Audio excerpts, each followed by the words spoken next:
سردار صاحب سب سے پہلے تو یہ بتائیں کہ ٹرمپ صاحب نے جو دعویٰ کر دیا ہے کہ مذاکرات کا جو اگلا راؤنڈ ہے وہ 24 اپریل تک شروع ہو سکتا ہے، ڈو یو تھنک کہ یہ ایک ریئلسٹک ٹائم فریم ہے اور یہ جو مذاکرات ہیں یہ ہو جائیں گے، یا جس طرح سے ایک ایرانیوں کے خدشہ ہے کہ یہ بے معنی مذاکرات ہوں گے؟ آپ کا کیا سٹانس ہے اس پر؟ میں سمجھتا ہوں کہ مذاکرات کے لیے امریکہ پہلے تیار تھا، اور یہ جو جنگ بندی جب ختم ہونے والی تھی اس سے پہلے بھی تیار تھا کہ وہ اصرار کر رہا تھا۔ اسی طریقے سے جو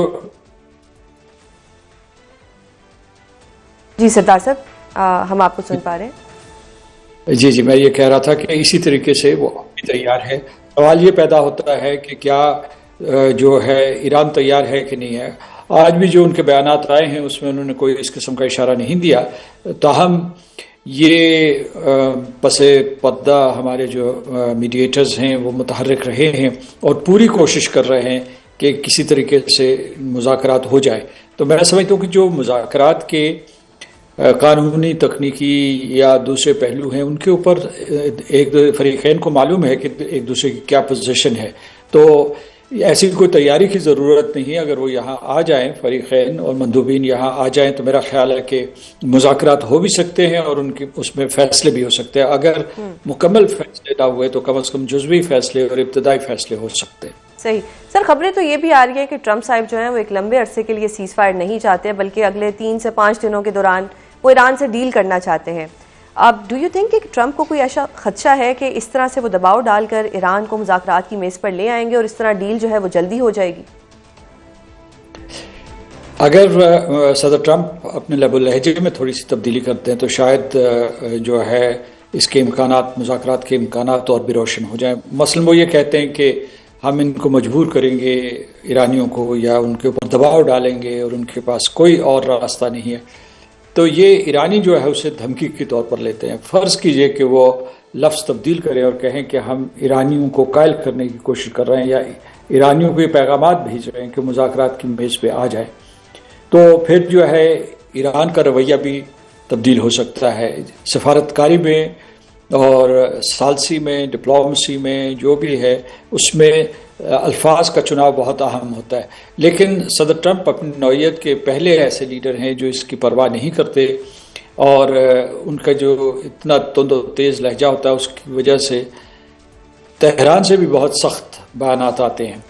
تو ہمیں امید رکھنی چاہیے ثالث کی ذمہ داری یہ ہے کہ وہ فریقین کے بیانات سے متاثر نہ ہو اور نہ ہی اس کی وجہ سے کسی جانبداری کا مظاہرہ کرے، بلکہ دونوں فریقین کو یہ موجودہ صورتحال میں قائل کرے کہ وہ اپنی جو انتہائی پوزیشنز ہیں ان کو چھوڑ کے درمیانی پوزیشنز کی طرف آئے، لچکدار اپنا رویہ کریں تاکہ جو ہے کوئی معاہدہ ہو سکے۔ تو یو تھنک کہ اگر ٹرمپ صاحب اپنے لہجے میں تبدیلی لے آئیں تو کچھ نہ کچھ ہو سکتا ہے، بٹ ایٹ دس سٹیج آپ کو لگتا ہے کہ وہ اپنے لہجے میں کوئی تبدیلی لائیں گے؟ جو اتنے عرصے سے تبدیلی نہیں لے کے آئے، کیا اب وہ کوئی تبدیلی لے آئیں گے؟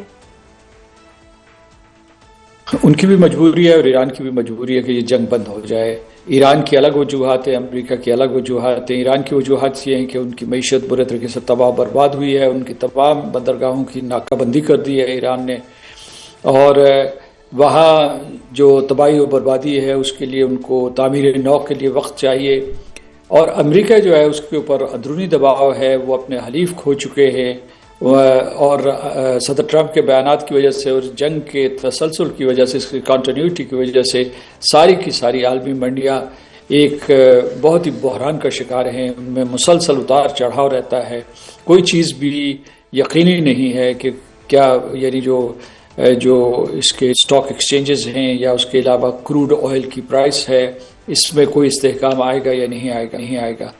تو اس لیے یہ ہے کہ دونوں کی مجبوری ہے۔ آپ کا سوال یہ کہ کیا صدر ٹرمپ اپنا لب و لہجہ تبدیل کر سکتے ہیں، تو میرا خیال اس کا امکان نہیں ہے۔ آپ نے درست کہا کہ ان کی شخصیت جیسے بھی ہے، منفرد شخصیت ہے، وہ ان کے پہلے دور حکومت میں بھی ایسی رہی، اور اس سے پہلے جو ہے ان کا ایک طویل عرصہ ہے جس میں وہ ایک ریئل اسٹیٹ ٹائکون رہے، جو ریئلٹی شو ہوسٹ رہے۔ تو وہ اس قسم کی اور اب ان کے پاس ایک آلہ بھی ہے جس کو کہتے ہیں کہ ٹروتھ سوشل، جس کی وجہ سے وہ پوری کی پوری دفاعی اور سفارتی یا جو بھی خارجہ پالیسی کے جتنے بھی امور ہیں اس کے بارے میں وہ خود ہی فیصلہ کرتے ہیں، وہ فرد واحد ہیں جو فیصلہ کرتے ہیں. اس میں میرا خیال ہے کہ انسٹیٹیوشنل انپٹ ہوگا، لیکن اس کی آرٹیکولیشن، اس کی کمیونیکیشن صدر ٹرمپ صرف اپنی مرضی کے مطابق کرتے ہیں. سر، جو ٹرمپ صاحب کی پرسنالٹی ہے، ہی از انپریڈکٹیبل. جس طرح سے انہوں نے پہلے یو ٹرن لیا، انہوں نے کہا کہ سیز فائر ایکسٹینڈ نہیں ہوگا، پھر پاکستان کے کہنے پہ سیز فائر ایکسٹینڈ کیا. جے ڈی وینس صاحب نے پاکستان آنا تھا، ان کا دورہ بھی مؤخر ہوا. پاکستان کی قیادت کے لیے کتنی بڑی یہ سفارتی کامیابی ہے ٹرمپ صاحب کو منا لینا اور جو سیز فائر تھا اس کو ایکسٹینڈ کرنا اور دوبارہ مذاکرات کی ٹیبل پر لانا؟ پاکستان کی کئی کامیابیاں ہیں. پہلی کامیابی تو یہ ہے کہ جہاں دنیا کے تمام ادارے کوئی پیش قدمی نہ کروا سکے، وہاں پاکستان نے پہل کی اور بڑی ماہرانہ سفارتکاری کے ذریعے پہلے یہاں علاقائی اتفاق پیدا کیا. جتنے بھی تھے مصر، ترکی، سعودی عرب اور پاکستان نے مل کر جو ہے ایک ایجنڈا ترتیب دیا. اس کے بعد چین کی حمایت حاصل کی، اور اب جب پاکستان اس مرحلے پہ پہنچا تو یعنی جب اس نے مذاکرات کا پہلا دور کروایا تو اسے ساری دنیا سے مبارکباد آ رہی تھی. وہ یورپ سے آ رہی تھی، روس سے آ رہی تھی، اس کے بعد جو ہے جاپان سے آئی ہے، ساؤتھ کوریا سے آئی ہے. تو یہ پاکستان کے لیے ایک بہت بڑا اعلیٰ مقام تھا. اب جو ہے پاکستان کے لیے یہ بھی قابل فخر چیز ہے اور یہ بھی اس کی کامیابی ہے کہ تہران میں بھی اس کے اوپر اعتماد کیا جاتا ہے اور واشنگٹن میں بھی. حالانکہ یہ دونوں ممالک ایک دوسرے کے خلاف حالت جنگ میں ہیں اور ایک دوسرے سے متصادم ہیں، لیکن پاکستان کے لیے مشکلات بھی ہیں کیونکہ یہ بہت ہی نازک ذمہ داری ہے جو پاکستان نبھا رہا ہے. صدر ٹرمپ جو کسی کے اوپر اعتماد نہیں کرتے، اپنی کابینہ کے بہت سے ارکان کے اوپر اعتماد نہیں کرتے، یا کانگریس سے ہمیشہ متصادم رہتے ہیں، یا ریپبلکنز کے بارے میں بھی جو کھری کھری بات کہہ دیتے ہیں. وہ پاکستان کے اوپر نہ صرف اعتماد کرتے ہیں بلکہ ان کے دو قائدین جو ہے ان کی مسلسل تعریف کرتے رہتے ہیں. وہ فیلڈ مارشل عاصم منیر اور وزیر اعظم پاکستان ہے. تو یہ ایڈوانٹیج ہے، لیکن امریکہ جیسے ملک کو اور ان کے صدر ٹرمپ جیسے صدر کو کوئی بات منوانا کوئی آسان کام نہیں ہے. بالکل.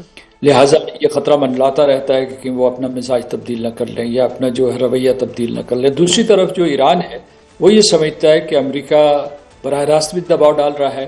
تو پاکستان کے لیے ایک حساس معاملہ یہ ہے کہ اگرچہ ایران پاکستان کے اوپر اعتماد کرتا ہے، کہیں وہ یہ نہ سمجھے کہ ہم امریکہ کے کہنے کے اوپر یہ سب کچھ کر رہے ہیں.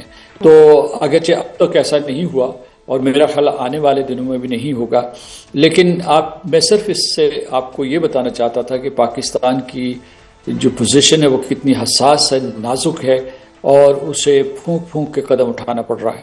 صحیح. سر، اب ظاہری بات ہے کہ ایران کو بھی کچھ نہ کچھ مسٹرسٹ ہے یو ایس کو لے کے. ٹرمپ نے سیز فائر میں توسیع تو کر دی ہے، اس کے باوجود آبنائے ہرمز کی جو ناکہ بندی ہے وہ برقرار ہے. ڈو یو تھنک کہ جو ایران کی ایک پری کنڈیشن ہے کہ آپ پہلے یہ آبنائے ہرمز سے ناکہ بندی ہٹائیں اور پھر ہم مذاکرات کی میز پر آئیں گے،